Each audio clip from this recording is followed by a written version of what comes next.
क्या हुआ जब अयोध्या में प्रभु श्री राम जी की चरण पादुका लेकर प्रकट हुए साक्षात भरत। जब प्रभु श्री राम जी वनवास के लिए रवाना हुए थे, तब भरत ने उनकी चरण पादुका को राज सिंहासन पर रखकर शासन चलाया था। और जब प्रभु श्री राम जी 14 वर्ष का वनवास पूरा करने के बाद अयोध्या लौटे थे, तब इसी चरण पादुका को धारण करके कई हजार सालों तक अयोध्या पर राज किया। और अब जब फिर से एक बार प्रभु श्री राम जी कलयुग में फिर से अयोध्या आने वाले थे, राम राज्य लाने वाले थे, तो उनके भ्राता भरत आखिर कैसे पीछे रह सकते थे? आखिर अयोध्या में कैसे प्रकट हुए दिव्य चरण पादुका? सच्चाई जानकर आपके भी होश उड़ जाएंगे। और अगर आप एक सच्चे सनातनी हैं, तो वीडियो के कमेंट में जय श्री राम लिखना ना भूलें। अयोध्या में रामलला की प्राण प्रतिष्ठा के एक दिन बाद राम मंदिर के द्वार खुलते ही 5 लाख से ज्यादा श्रद्धालु वहां पर एकत्र हुए। सुबह कुछ मौकों पर लोगों ने वहां पर बैरिकेड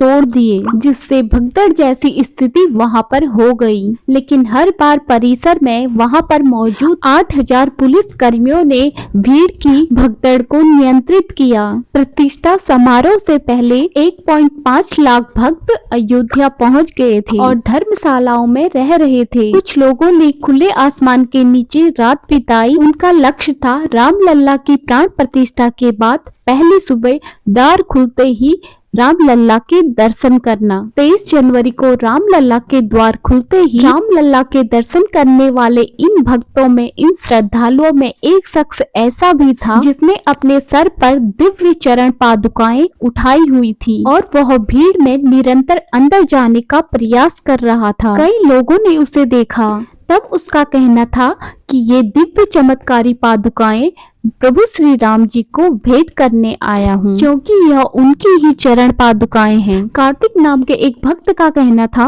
कि वह शख्स जिसने अपने सर पर चरण पादुकाएं उठाई हुई थी, वह हमारे साथ कई घंटे तक दर्शन के लिए लाइन में खड़े रहे। उस दिन 5 लाख से ज्यादा श्रद्धालु दर्शन के लिए आए हुए थे और लगभग 4 से 5 घंटे तक वह शख्स दिव्य चरण पादुकाओं को अपने सर पर धारण किए हुए थे। उनका एक ही कहना था कि ये दिव्य चरण पादुकाएं मैं प्रभु श्री राम जी के लिए लाया हूँ और उन्हें सौंपकर ही वे अपना कर्तव्य पूरा करेंगे। और लगभग 4 से 5 घंटे के बाद हमें प्रभु श्री राम जी के दर्शन करने का सौभाग्य प्राप्त हुआ। उस समय भी वह मेरे साथ ही थे। उन्होंने वह चरण पादुकाएं प्रभु श्री राम जी के गर्भगृह के सामने रख दिए। जब मैंने उनसे उनका नाम पूछना चाहा, तब उन्होंने कहा कि मैं यहाँ से 14 किलोमीटर दूर भरत कुंड से आया हूँ। और तभी अचानक वो वहाँ से अंतर्ध्यान हो गए। यह चमत्कार अपनी आंखों के सामने देखकर कार्तिक के भी होश उड़ गए। उन्होंने रामलला के दर्शन करे और तुरंत ही भरत कुंड की ओर रवाना हो गए। आगे वीडियो में हम बताएंगे कि वह महान इंसान आखिर कौन थे और कार्तिक की उनके साथ मुलाकात भरत कुंड में कैसे हुई। लेकिन उससे पहले हम भरत कुंड के अस्तित्व को अच्छे से जान लेते हैं। पवित्र नगरी अयोध्या में एक तरफ राम मंदिर बन रहा है,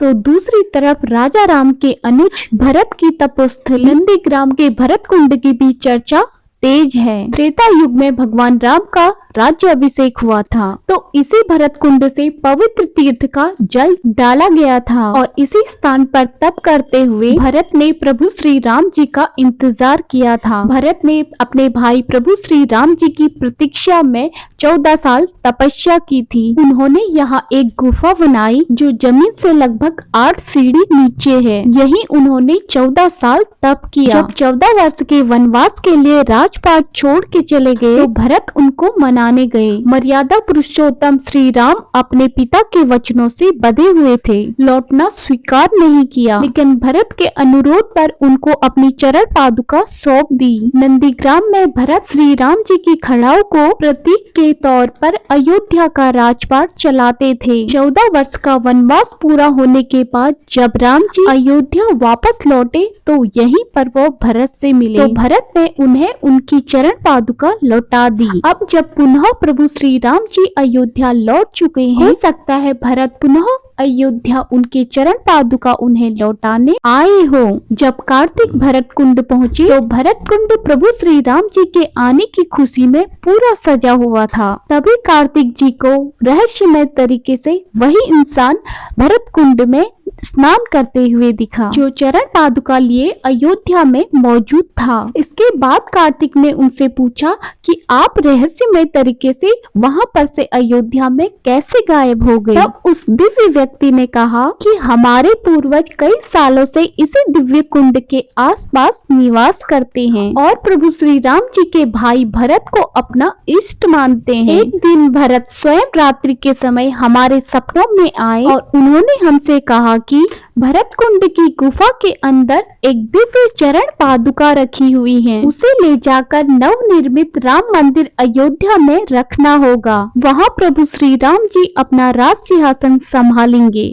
जब हमारी आंखें खुली तो स्वप्न अनुसार अपना राजा का आदेश मानते हुए हम उस चरण पादुका को अपने सर पर रखकर अयोध्या धाम को रवाना हुए और जब राम मंदिर आम श्रद्धालुओं के लिए खुल गया तब हमने वह दिव्य चरण पादुकाएं प्रभु श्री राम को समर्पित कर दिए। अयोध्या में दिन प्रतिदिन ऐसे कई दिव्य चमत्कार हो रहे हैं। हाल ही में 22 जनवरी को रामलला की अयोध्या में प्राण प्रतिष्ठा हुई। उसके दूसरे ही दिन लाखों श्रद्धालु अयोध्या में प्रभु श्री राम जी के दर्शन के लिए आ पहुँचे।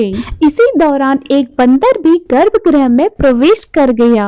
वहाँ पर मौजूद सभी श्रद्धालु और पंडितों का भी यही कहना था कि ऐसा लग रहा है मानो जैसे साक्षात प्रभु हनुमान जी अयोध्या में अपनी उपस्थिति दे आए हैं। यह घटना 23 जनवरी को शाम को 5:50 की है। उस समय लगभग 3 लाख भक्त प्रभु श्री राम जी के दर्शन कर चुके थे और लगभग 2 लाख भक्त लाइन में खड़े हुए थे। रोजाना हम सभी भक्तों को अयोध्या में नए नए चमत्कार होते हुए दिखते हैं।